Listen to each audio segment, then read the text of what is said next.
In this video, I cover some major changes in the law to include how we use public lands such as national parks, BLM land, and other federal lands. I chat a bit about hotel room security for us travelers, and we discover a passport issue that could potentially derail our Alaska trip. Then Miriam and I take a spider ride and chat about life and our brand of adventure travel.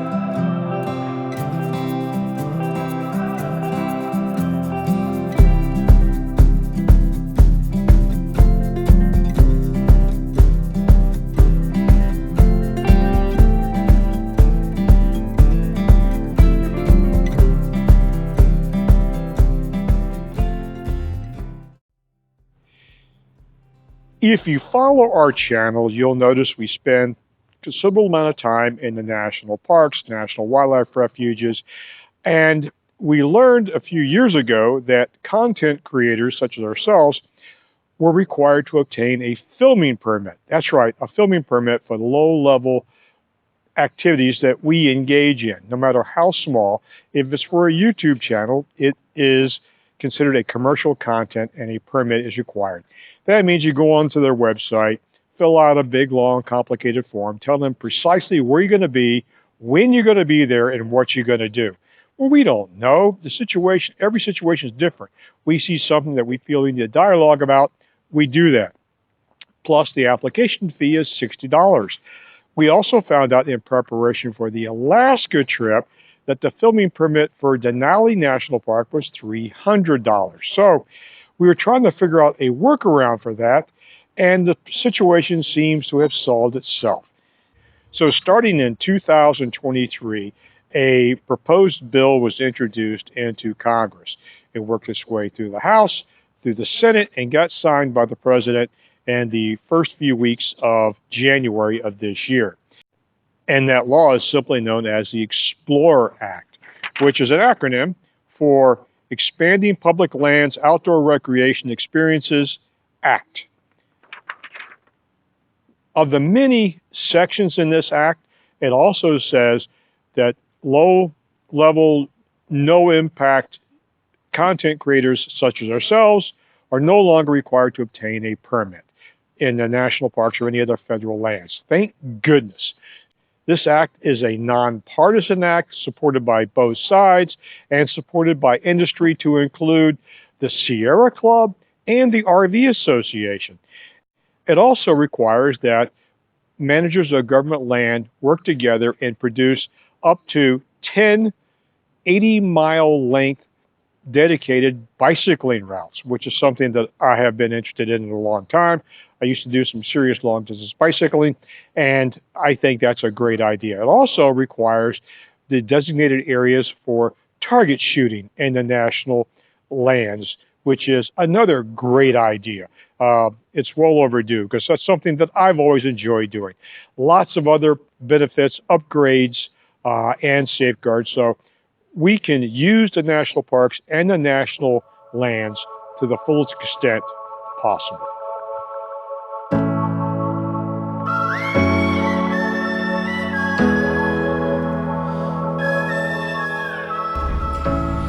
So let's talk a minute about hotel room security when you travel.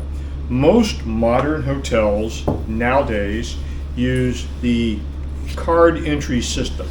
The benefit of this system, as opposed to the metallic keys that we would use for typically our homes, is that this card actually leaves a digital record of every time a door is opened. And that includes maintenance, housekeeping, every guest. So anybody who accesses your room using a card will leave a digital trail. The question is, how many master key cards, are issued to staff members or perhaps even lost? And the answer is that is the unknown variable. It does reduce the risk of people entering your room without authorization. It does not prevent it. So, word of caution there. Second point, some rooms in some hotels have the built-in hotel room safes. Are they a good idea?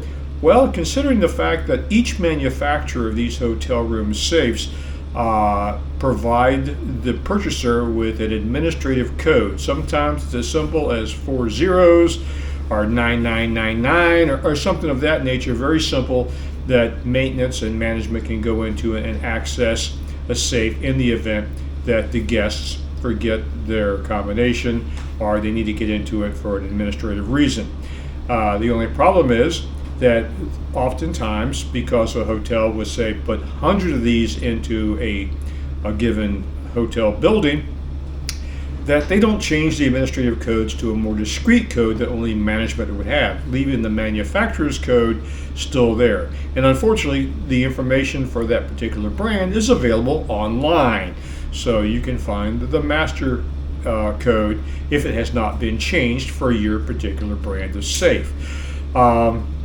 So again, I would not even trust the hotel room safes. It does offer an extra level, but it is not an absolute guarantee. The rule of thumb that we always use: don't leave anything in a hotel room that you don't want to have stolen. Typically for hotel room thefts, it's small things that can be concealed on a person and then walked away with, such things as money, jewelry, electronics, cameras, things of that nature. Typically they're not after your underwear, clothes, and things of that nature. Now here's some interesting information. Back when I was doing investigations for hotel room losses in our home city of Virginia Beach, we found that the hotel room doors had a lot to be desired. This one appears to be a much better system. For example, in the old days, if you could take a device and push the mechanism in and then just access the door without having to use the card key.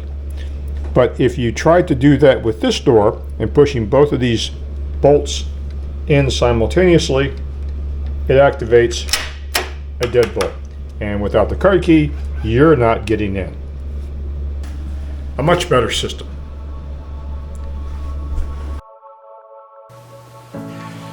Another travel-related tip, especially if you're going abroad. I always make a photocopy of driver's license, vehicle registration, insurance cards, especially the insurance card going into Canada.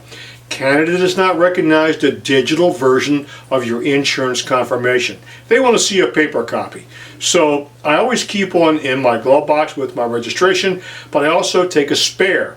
In the unlikely event those documents got damaged or destroyed or lost, I still have them.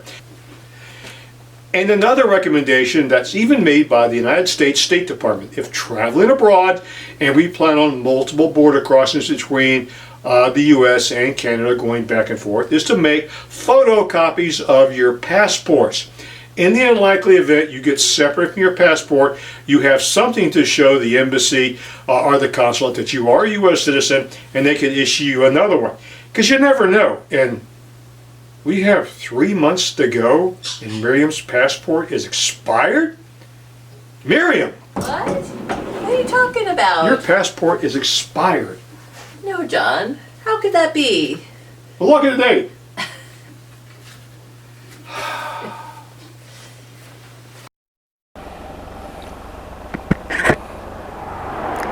Alrighty. You got it together? No, but we'll do it anyway. Okay, here we go.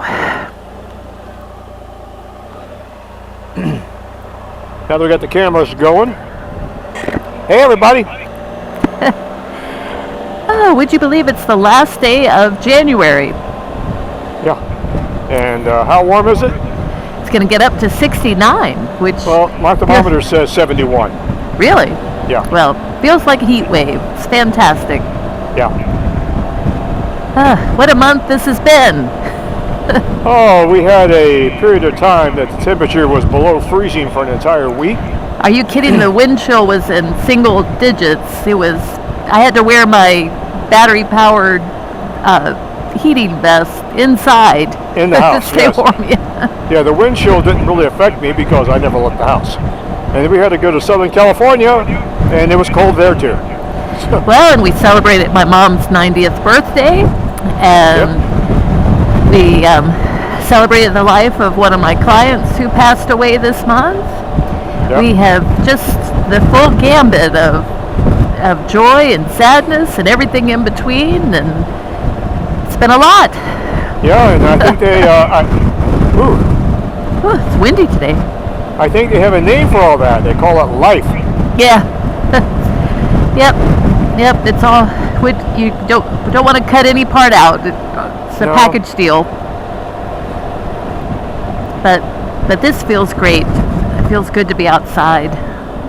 Yeah.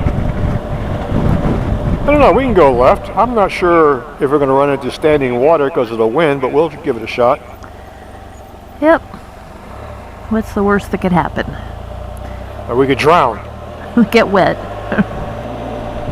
So, Miriam, why is it you think nature wires us to be explorers and to do what humans do? And in a modern world, that means we take trips like you and I take and go places and see things and explore and seek adventure. Why do you think we do that? Well, I'm not sure that it's nature that does it. I think it's more our minds. I think it's driven by our desire to be curious, to learn, to broaden our experiences. That's my take on it. I think it just has to do with how we're wired more in terms of our thought patterns. Yeah. But I'm not an expert. That's just my 2 cents. I was listening to a philosopher here recently that said, should the time ever come where humanity be able to create a society where there are no challenges or obstacles and we want for nothing, that all we really have to do is just sit around, eat food, and procreate, that should that situation ever arise, that many people would cry out to the heavens for a challenge, something to test themselves, because for many, it is a very strong motivating desire. Yeah. That's why some people die right after they retire, Yeah. While I have no desire to go climb Everest or Kilimanjaro, I really do enjoy the type of adventure travel that we have. And we have our own unique flavor of adventure travel. And yeah, I think it's more of an adventure light, but it's still an adventure because the definition of adventure is an excursion or an outing in which the outcome is unknown and there are risks associated. Sometimes they're physical risks, sometimes they're financial risks, sometimes they're risks of just lacking comfort. And and we do these things. And I derive a great deal of satisfaction in planning and executing these. I don't know why. I just know that I do. And we watched a movie last night, and I don't know if I'm going to mention who was in it, the name of the movie, but it was. Why not? Why not mention? Tom Hanks, and the name of the movie was what? Here. And there were several themes that coincided. They had one gentleman who was a pilot who always wanted to fly airplanes, so he became a pilot, had an airplane. His wife was convinced he was going to die in an airplane crash, found out they had taken their daughter up flying, and she lamented, "You're going to kill our daughter and you at the same time. Why don't you put these things away?" At the end, near the end of the movie, there's a funeral and for the guy. And one of the mourners said, "He looks pretty good to have been in an airplane crash." He didn't die in an airplane crash. He died of the flu. So, yeah, we're all going to die of something, right? You're going to die of something. But you should preface that with the movie here. It's kind of an artsy film, but it's thought provoking, and it's about this house and all the different families who lived in this house, and even goes back to prehistoric times when the dinosaurs roamed, or the Native Americans lived in the forest that the house sits on, or the land that the house sits on. But anyways, it was interesting, because often think about certain places, all the in our own lives, all the conversations that have been had, all the life events that have occurred in that spot, if you could see all of them at the same time, you know, how cool that would be. And the movie kind of captured that a little bit. Yeah. And also the underlying theme of the Tom Hanks character is, and his wife, was the woulda, coulda, shouldas. Yeah. They live their entire life postponing joy. Now, if your joy does not involve adventure travel, there's not a thing wrong with that. That's work. If it works for you. The point is, if there's something that you want in your life and it's not unreasonable, pursue it. It was so sad. It actually brought me to tears to think two people spent their entire life and never pursued the things they wanted because there was risks involved. Yeah. Not big risks. You know, it just moved me. Yeah. I have never lived a life that way. I sort of identify with the character of the Dos Equis commercial, the most interesting man in the world.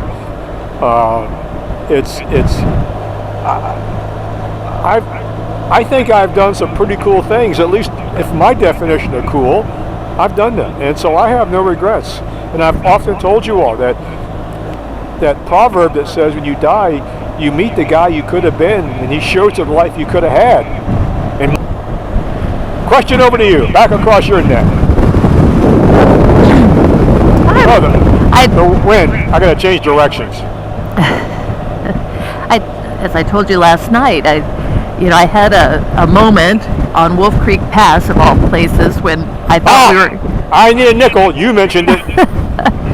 When I thought truly that we might expire on that mountain, and my thought was that, I'm gonna die, and I think I'm at peace with that. I've had a good life.